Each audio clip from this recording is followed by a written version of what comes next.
भारत में और सबसे ज़्यादा बिहार में एमबीए चाय वाला, ग्रेजुएट चाय वाला, बेवफा चाय वाला, यहाँ तक कि एक्टर चाय वाला और एक अजूबा चाय वाला, और अब आपको दिखा रहे हैं मैट्रिक फेल चाय वाला।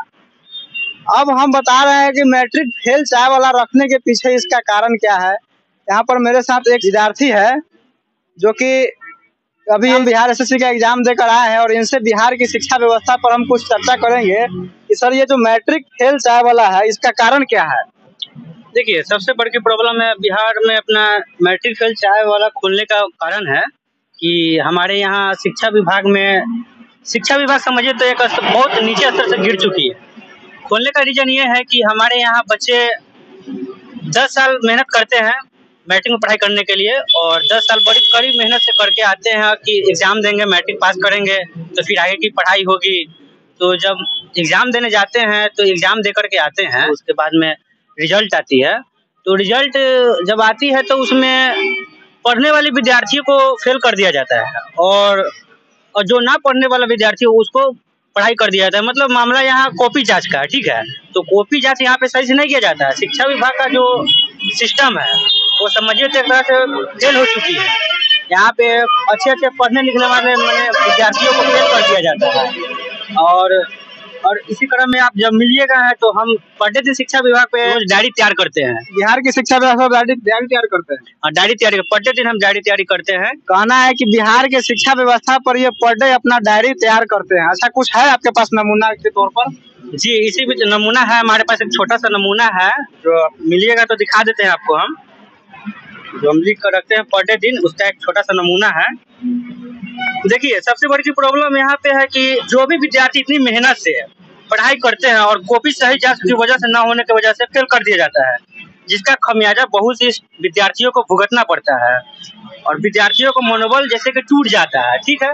तो मजबूरन में लोगों को मैट्रिक पर फेल चाय वाला, कोई एमबीए चाय वाला, कोई आईटीआई चाय वाला, मजबूरन में दुकान खोलना पड़ जाता है, बिजनेस करना पड़ जाता है, क्योंकि कोई बहुत पढ़े लिखे हैं लेकिन बिहार सरकार जॉब नहीं निकाल रही है, वैकेंसी नहीं दे रही है, या वैकेंसी भी है तो उसमें पेपर ऊपर लीक होने के कारण से अगर उसको जॉब नहीं मिल पाता है तो मजबूरन ये काम करना पड़ता है।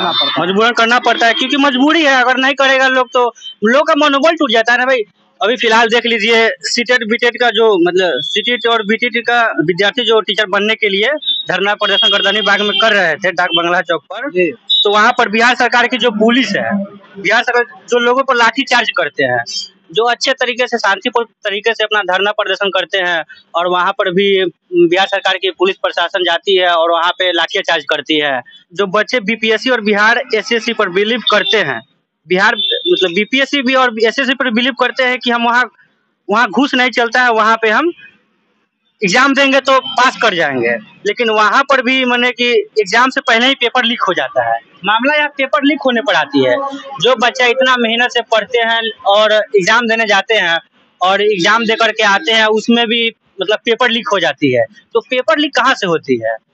जब पेपर लीक होती है तो इसका मतलब है सरकार का सिस्टम फेल है, सरकार का सिस्टम इसमें काम नहीं कर रहे हैं। यहाँ पे अधिकारी लोग मिले हुए हैं, तो वैसे अधिकारियों को सरकार का काम है वैसे अधिकारियों को निलंबित करे तुरंत, और बच्चे के साथ खिलवाड़ ना करे, बच्चे का भविष्य के साथ खिलवाड़ ना करे। जिस प्रकार से भ्रष्टाचार अधिकारियों को पद से तुरंत निलंबित किया जाए। बिहार सरकार में जितने भी भ्रष्ट अधिकारी है उनको निलंबित किया जाए और उनके पद से लेकर ईमानदार पदाधिकारियों को वहाँ पे ये किया जाए, भर्ती करके और विद्यार्थी के सुनहरा भविष्य का काम किया जाए। देखिए, कुल मिलाकर अभी यहाँ पर बहुत छोटा सा नमूना है, लेकिन मेरे घर पर जब आइएगा ना तो आप इतना सारा डायरी है, उस डायरी में हम पढ़ते दिन लिख कर रखते हैं। शिक्षा बिहार सरकार के खाली शिक्षा व्यवस्था पर लिखते हैं कि और कोई किसी व्यवस्था पर लिखते हैं आप? देखिए, और कोई व्यवस्था भी है, लेकिन सबसे ज्यादा हमारा महत्वपूर्ण है शिक्षा विभाग, ठीक है।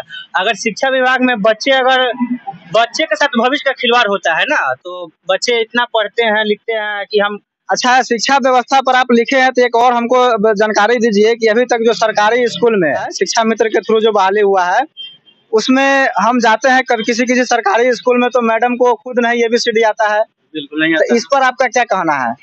देखिए, वैसे हम सरकार से कहना चाहेंगे कि जिनको मतलब अभी का जो सिस्टम है अभी का, अभी तो पढ़े लिखे लोग, अभी पढ़े लिखे विद्यार्थी अभी तो क्या बोलते हैं एग्जाम दे करके आते हैं, एग्जाम पास करके आते हैं, तब जाकर टीचर बनते हैं। और पहले का जो सिस्टम था तो बिना एग्जाम के ही लोग मतलब कि टीचर बन जाते थे। तो वैसे मतलब कहने का मतलब उनको सरकार के ऊपर डिपेंड पड़ती है, उनके डिपार्टमेंट की जाए और स्कूल में अपना सर से बात करे, इंटरव्यू ले कि कहने का मतलब ये है कि अभी वो हमारे भविष्य को, भारत के जो भविष्य है, छोटा छोटा बच्चा है, उनको खुद नहीं आता है तो उनको क्या सिखाएगा, और क्या उनको ही नहीं आने के कारण ये मैट्रिक फेल चाय वाला खुला है।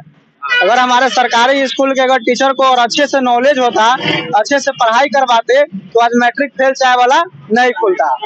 मैं उन सभी पत्रकारों से ये विनती करता हूँ और ये निवेदन करना चाहता हूँ कि आ करके यहाँ पर कॉमेडी करके चले जाते हैं, अपना टीआरपी बढ़ाने के लिए आते हैं, कुछ सवाल पूछ करके चले जाते हैं, लेकिन इसके गहराई तक जाइए कि इसके पीछे रीजन क्या है।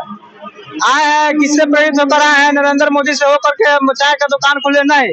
ये पीछे खोलने का कारण क्या है? पीछे खोलने का कारण हमारे सरकारी शिक्षा व्यवस्था है जो कि दुरुस्त नहीं है। अगर दुरुस्त होता तो ये किसी पोस्ट पर होता। मतलब सबसे बड़ा हथियार हमारा शिक्षा विभाग है। शिक्षा ही, हम शिक्षा से ही मतलब कुछ कर सकते हैं। ठीक है, आर्थिक सुधार हमारे शिक्षा से ही हो सकती है, बशर्ते यहाँ शिक्षा विभाग को सिस्टम में मतलब सुधार करने की जरूरत है।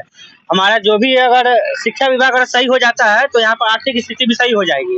लेकिन यहाँ पे भ्रष्टाचारियों से दूर रखना है, यहाँ पर भ्रष्टाचारियों को खत्म करना है, तो इस पर बिहार सरकार को ध्यान देने की आवश्यकता है। अंततः बिहार सरकार से क्या मांग करते हैं? ठीक है, बिहार सरकार से हम यह मांग करते हैं कि हमारे बिहार में जितने भी हर डिपार्टमेंट में मतलब घुसखोरी होता है। हर जगह ब्लॉक में जाइए या कहीं भी जाइए तो वहाँ पे बिना पैसा का कोई कार्य नहीं होता है।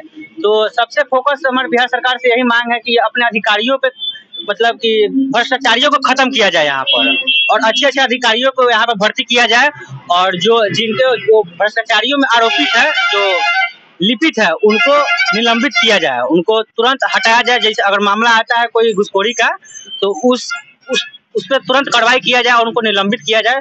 भ्रष्टाचारी सबसे मुद्दा है यहाँ पर, भ्रष्टाचारियों को खत्म किया जाए। भ्रष्टाचार ही बिहार में सबसे बड़ी मुद्दा है। भ्रष्टाचार के कारण यहाँ रोड नहीं अच्छा हो पाता है, भ्रष्टाचार के कारण ये शिक्षा व्यवस्था अच्छा नहीं हो पा रहा है, भ्रष्टाचार के कारण यहाँ कानून व्यवस्था भी अच्छा नहीं है। क्या कानून व्यवस्था नहीं? यहाँ पे कानून व्यवस्था भी अच्छा नहीं है। यहाँ पे जाने के बाद अगर कोई मामला हो जाता है मतलब, तो अगर थाने पर भी जाते हैं प्रशासनिक मामले में, तो थाने के लोग भी मतलब की सुनवाई नहीं लेते हैं, और बात मतलब कुछ घूस लेने के मतलब बात तो बोलते हैं, तो यहाँ पर थाना से भी एक्शन नहीं लिया जाता है। बिहार सरकार से विनती है कि ऐसे ऐसे मामलों में आप सुनवाई करे और ऐसे भ्रष्ट अधिकारियों को उनके पद से निलंबित करके अच्छे अधिकारी को पोस्ट किया जाए। ऐसे विद्यार्थियों को पोस्टिंग दिया जाए। एक बात बताइए, फॉलो करके आपका यूपीएससी निकल जाता है और आप डीएम बन जाइएगा तो आप भी यही कीजिएगा? नहीं, बिल्कुल नहीं, क्योंकि हम समझते हैं, हम एक युवा है, हम समझते हैं पढ़ाई क्या होता है और भ्रष्टाचारी क्या होता है, क्योंकि हम इस सब चीज से गुजरे हुए हैं। हम हर विभाग में जाते हैं, हम देखते हैं जो भी अधिकारी लोग बने हुए हैं वो लोगों को जाते हैं तो मतलब बहुत सारे आदमी को देखते हैं कि वो लोग इंतजार करते हैं अधिकारी लोगों का कि अधिकारी लोग आएंगे, हम उनसे मिलेंगे, लेकिन बैठे बैठे एक तो समय पर अधिकारी आते नहीं है। अधिकारी जब नहीं आते हैं तो लोगों को वहाँ पर समय बर्बाद होता है। समय के साथ अपना रोजगार भी मतलब छोड़ के आते हैं कि हमारा काम के लिए अपना रोजगार भी छोड़ देते हैं, और वहाँ पर जाते हैं तो मतलब नहीं मिलते अधिकारी लोग आते ही नहीं है, या आते भी है तो ऑन टाइम आते हैं, टाइम पे नहीं आते हैं। तो हमारे कहने का मतलब है कि अगर हम ये सब चीज देख रहे हैं, अगर बाय दफे अगर हम एग्जाम देते हैं, अगर एग्जाम में हम पास हो जाते हैं तो ऐसे मतलब भ्रष्टाचारियों को हम सबसे पहले खत्म करेंगे। आपके नीचे जो भी भ्रष्ट अधिकारी होगा उसको आप खत्म कीजिएगा? उसको बिल्कुल हम खत्म करेंगे, उसको बिल्कुल खत्म करेंगे। चलिए, तो बिहार सरकार से विनती है कि ऐसे ऐसे यंग मैन को और ऐसे ईमानदार अधिकारियों का एग्जाम लेकर के, जो भी आपका प्रोसेस है जॉब होने का, वो सब कुछ आप दे करके जाइएगा ना? बिल्कुल आपका जो सिस्टम है आप उस सिस्टम से एग्जाम लीजिए, हम एग्जाम देंगे, पास करेंगे। और जो पेपर लीक होता है, आप सबसे पहले अब पेपर लीक कहाँ से होता है? ये तो कहीं ना कहीं सरकार का मिली भगत है, तब तो पेपर लीक होता है। तो पेपर लीक होने का वजह है कि मतलब जो मेहनत करके दिन रात पढ़ाई करते हैं उनका भविष्य के साथ में खिलवाड़ हो रहा है। तो ऐसे में विद्यार्थी करे तो करे क्या? किसान का बच्चा रहता है, दिन रात उसके पिताजी खेत में मूली उड़ाते हैं, गाजर उगाते हैं, उससे उसको रुपया देता है, बेटा जाओ पढ़ने के लिए, और रात दिन पढ़ता है और बाद में पता चलता है पेपर लीक हो गया और कुछ या घूस दे करके बड़े बड़े बात का बेटा घूस दे करके अपना नौकरी काबू कर लिया। तो वो रीजन आखिर पेपर लीक होने का वजह क्या है? अच्छा, जो घूस दे करके पास होगा वो तो घूसे लेगा। बिल्कुल लेगा, जो घूस देकर पास होगा तो उसको तो दिमाग में बैठा है कि हम घूस देकर के पास हुए हैं तो हम तो घूस लेवे करेंगे ना, क्योंकि उसके दिमाग में पहले से बैठा हुआ है। और जो बच्चा मेहनत करके पास करेगा, जो बिना पैसा का पास करेगा, वो तो मेहनत करके बिहार के विकास की बातें करेगा, वो तो बिहार के विकास की बात करेगा। विनती यही है कि आप बच्चा को जो भी जॉब देने का प्रोसेस है उस प्रोसेस से बिना घूस के बिना पेपर लीक किए आप जॉब दीजिए और ऐसे ऐसे ईमानदार लोगों का भर्ती कीजिए ताकि हमारा बिहार का विकास हो और साथ में आपका भी नाम रोशन हो। जय हिंद, जय बिहार।